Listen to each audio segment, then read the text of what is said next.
San Jose, where old meets new.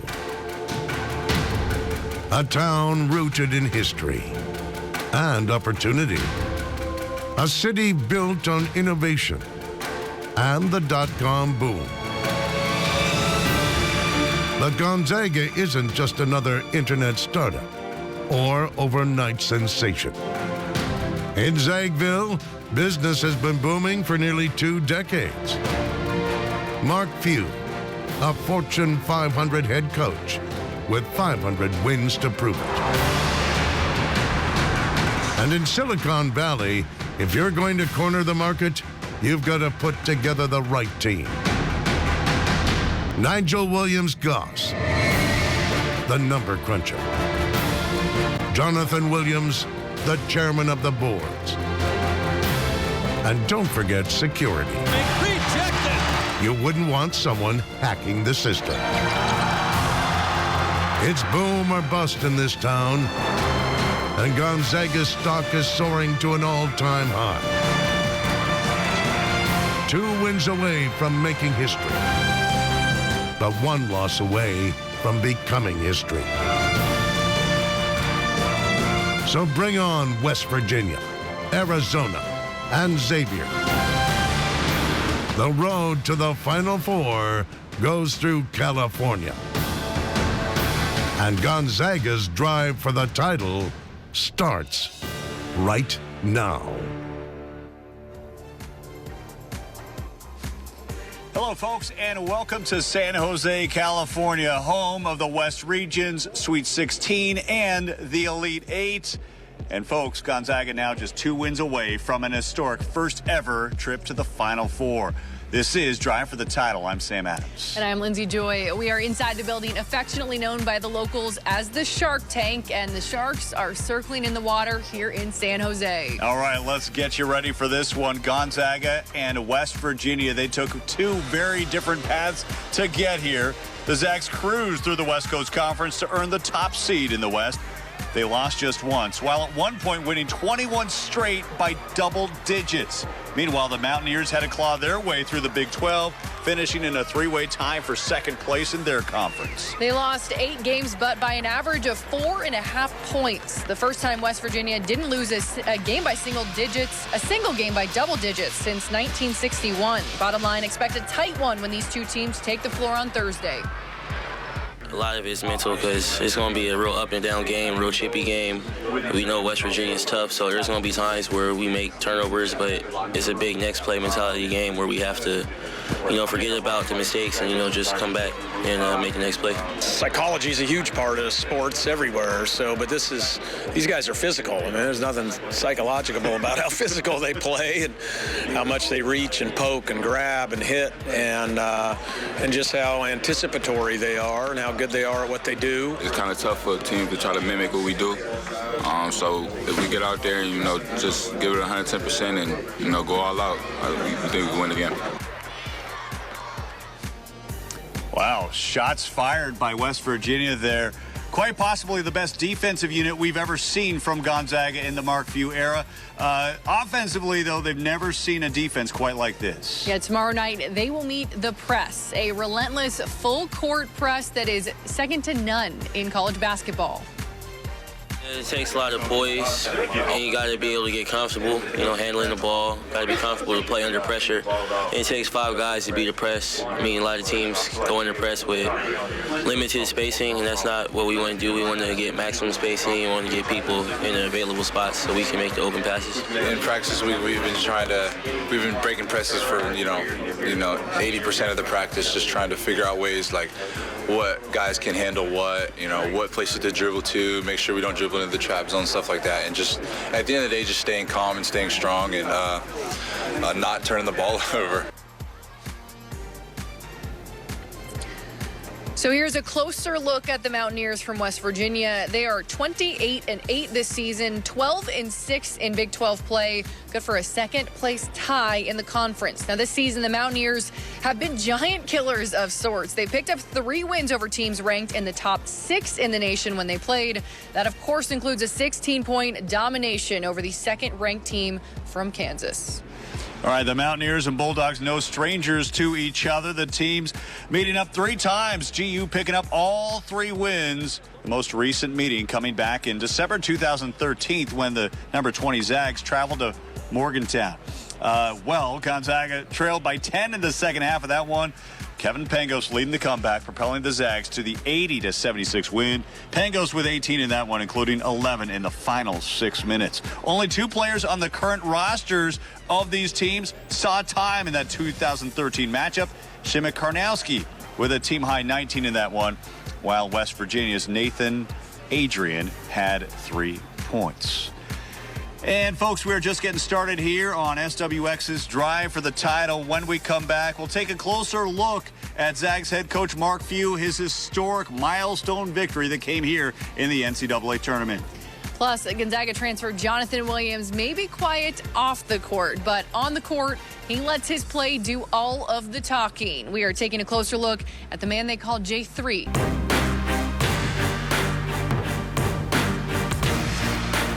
All right, meet the newest member of the 500 win club in college basketball, Mark Few, joining that elite list with last weekend's second-round win here in the NCAA tournament over Northwestern. Only Kentucky legend Adolph Rupp and UNLV's Jerry Tarkanian reached the milestone in fewer games than Few. Though the GU coach did get number 500 quicker than Roy Williams. He won his first 418 at Kansas before going over 500 at North Carolina. By the way, Few also one of 4 finalists for the Naismith Coach of the Year award. After transferring from Missouri to Gonzaga, Jonathan Williams III has proven to be one of the Bulldogs' biggest threats. Yeah, Jonathan Williams III, known as J3. He caught up with our Mike Stephenson, who, as you're about to find out, he lets his actions do all the talking.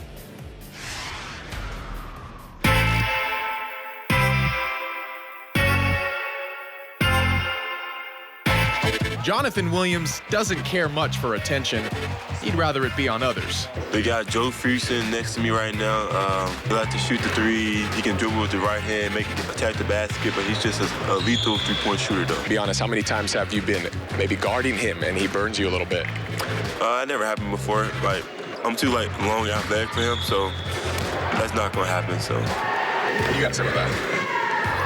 It's definitely not true. All jokes aside, Coach's kid has found what makes J3 unique. I love J3. The most thing I like about him is how chill he is, you know.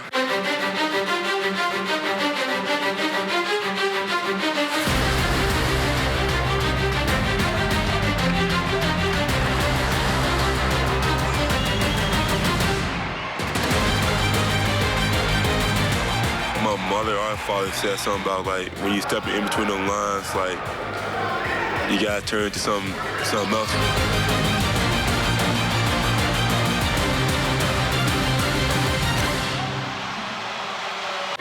You just got to play a little bit angry and leave that nice guy or that respectful, chill guy, like, somewhere else, you know. But when you step in between the lines, you got to turn to a dog. Which is exactly what the soft-spoken Memphis native did after 2 seasons at Missouri. The decision to come here was pretty tough. You know, I never heard of Spokane, Washington, but once I got here, I just fell in love with the place and fell in love with my teammates and just the whole entire program. And while the Bulldog inside Williams had to be leashed for a season, behind the scenes, he learned some new tricks. I was there to work out every single day, practice against Domus and Kyle Witcher every single day, and I learned a lot from them guys. And waited patiently for his turn to take the kennel floor. Whenever you start warming up and stuff, I like the crowd start jumping and cheering and like the little pregame ritual. It's like I get the chills. And when you make a big time play and like the students section just calling your name is getting really loud, it just feels pretty awesome.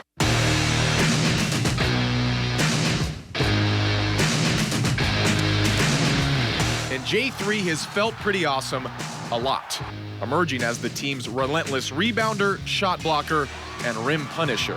I was able to pick up my game during mid-season, and I haven't looked back since. In his first 2 dances on the big stage, Williams has dropped 14 points, snagged 17 rebounds, and swatted away 3 shots.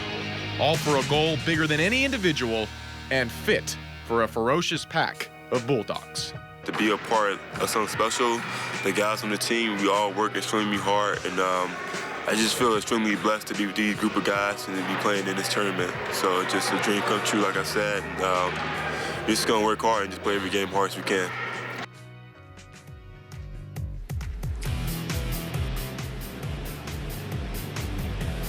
All right, Gonzaga used to be known as Guard U for its knack for producing top guards, but you could call them Transfer U as well.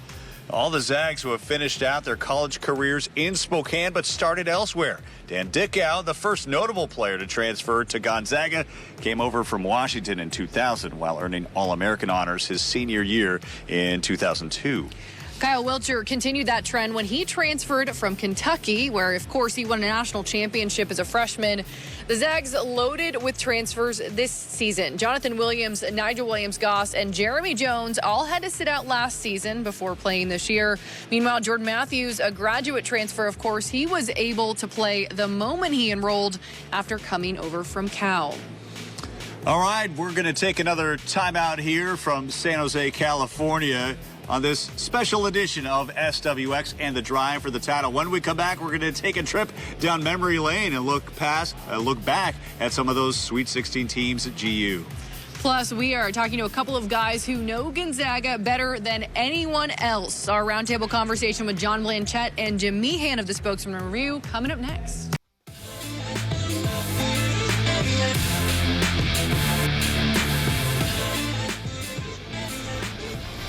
Welcome back. The Zags, no strangers to the Sweet 16. This season will be the team's 8th appearance in the 3rd round of the tournament and the 6th under Mark Few.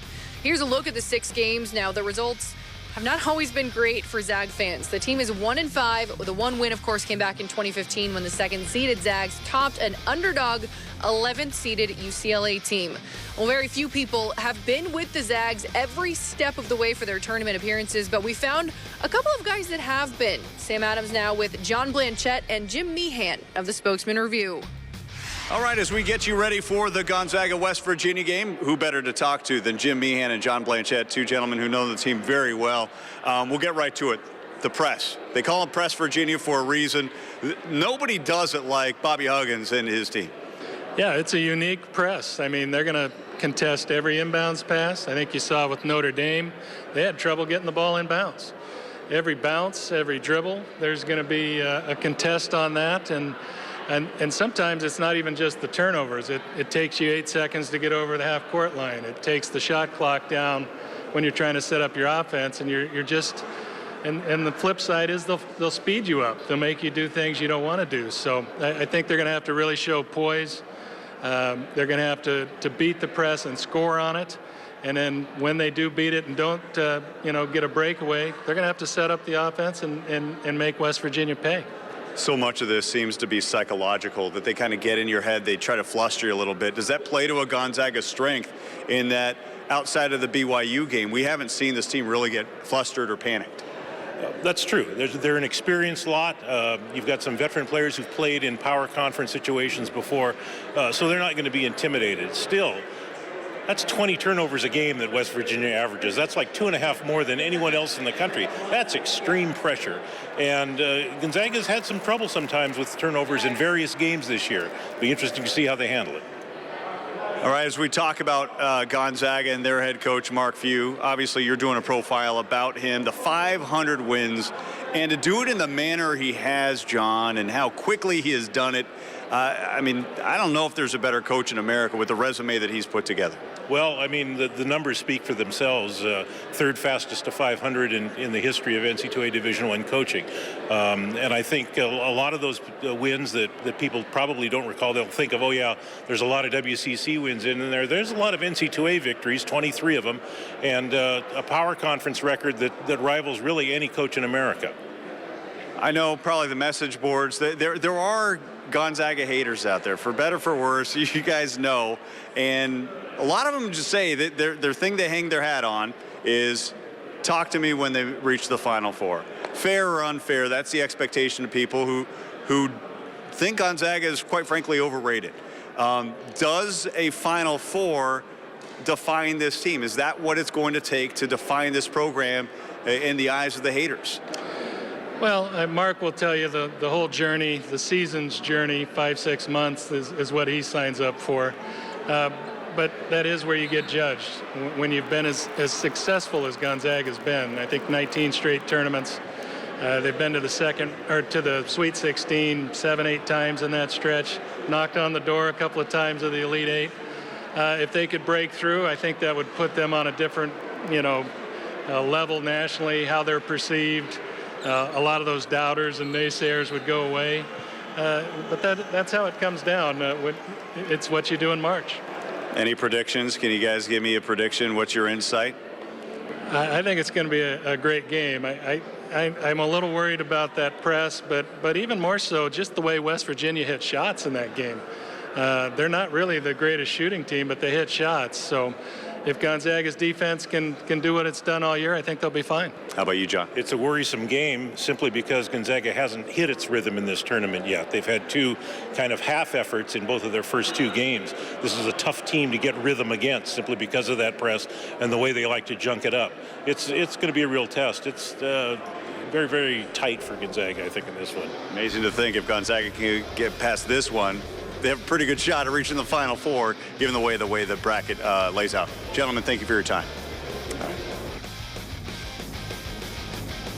All right, thanks, guys. Here's a look at how that bracket lays out. Immediately after the Zags game on Thursday, Xavier and Arizona taking the court with the other spot in the Elite Eight on the line, and then the two winners facing off with a ticket to the Final Four up for grabs on Saturday. All right, time for another break on the show tonight. Coming up next, we're taking a close look at one of the biggest stars on the team this season. It's not Shemek Karnowski, but his beard. You're watching Drive for the Title, powered by Coeur d'Alene Casino. Will he or won't he? That is the question for Gonzaga freshman Zach Collins, with every game moving closer and closer to declaring for the NBA draft. Gonzaga freshman has been stellar in the tourney so far, averaging 12 points, 5.5 rebounds, 3.5 blocks in just 21 minutes per game, essentially half a game. Having that kind of production coming off the bench has been the difference so far for the Zags. All year he's been coming up big, but he's been coming up biggest at the biggest times. And I mean, right now it's the biggest month of the year, and he's played like a pro. So obviously it's been good for us, and it's great for him, and we're lucky to have that. I mean, he'll block a shot if he has to, or a vertical contest to stay away from foul trouble. But he'll dunk it on your head too. So I'm glad to have that guy over there, man. I just try to do my job and come in and give Shemek a blow and bring energy and make sure that there's no drop off with our competitiveness, and make sure if I can extend the lead when our starters go out. So I don't know about all that pressure stuff, but I just try to come in and do my job and bring energy. Well, if Collins does decide to leave early, he would be the 5th Zag ever to head to the NBA before their senior season. Adam Morrison was the highest drafted Zag in school history, number 3 overall by Charlotte in 2006. Austin Day followed 3 years later, going to the Pistons in the first round. Kelly Olynyk in 2013, selected by the Mavs, 13th overall, but he was traded on draft day, of course, to Boston. Domantas Sabonis went from the Magic to the Thunder on draft day as the 11th pick last year. Well, Shemek Karnowski may very well have a future in the NBA as well, but not before wrapping up his stellar Gonzaga career. The 5th-year senior will ride off into the sunset after this season, and his legacy not just involves those records on the court, but also some of the most legendary facial hair around. Yeah, Patrick Erickson with more on the man, the myth, the legend, the beard. The Gonzaga basketball program has a long, storied history of hair, from Rony Turioff's fro to Adam Morrison's mustache. I don't know if there's any magic with it. And now, Shemek Karnowski's beard. It's like a trademark of mine, and I just like it. Oh, man. His beard is probably one of the best and most chiseled beards I've ever seen. Not only does it have its own Twitter account now, it's also graced the cover of Sports Illustrated. I hope so at some point in my life, but I didn't think it's going to happen so quickly. His beard is like crazy. Sometimes there's like stuff in there. It's so popular, some players are even trying to imitate those famous follicles. As you can see, I'm coming in a close second behind Shemek, so hopefully I'll get there one day. I try to be like him, but I got holes everywhere, so I'm pretty mad. And as for an advantage on the court,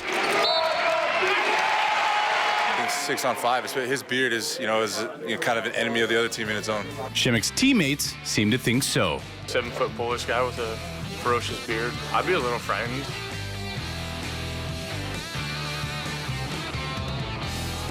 All right, thanks, Patrick. Time for one final break on the show tonight. Yeah, we're going to wrap things up from San Jose. We're on the eve of the Sweet 16. Stay with us on Drive for the Title.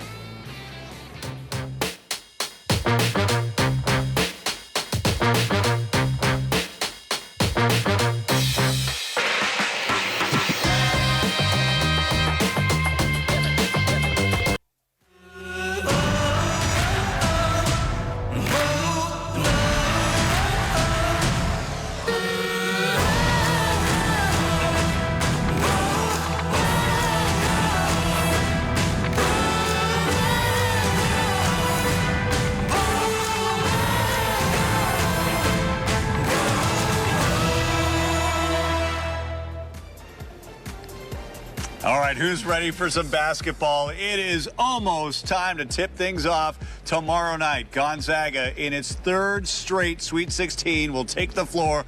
A trip to the Elite Eight hanging in the balance. That's right. We are so close to game day now. These interview days are fun. There's a buzz in the building the first day in the new arena, but there is nothing more exciting than game day. It is March Madness. It is upon us, and we're halfway there, folks.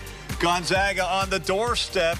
Sweet 16 tomorrow, 4:39 p.m. Pacific time against West Virginia. As we leave you tonight, some of the scenes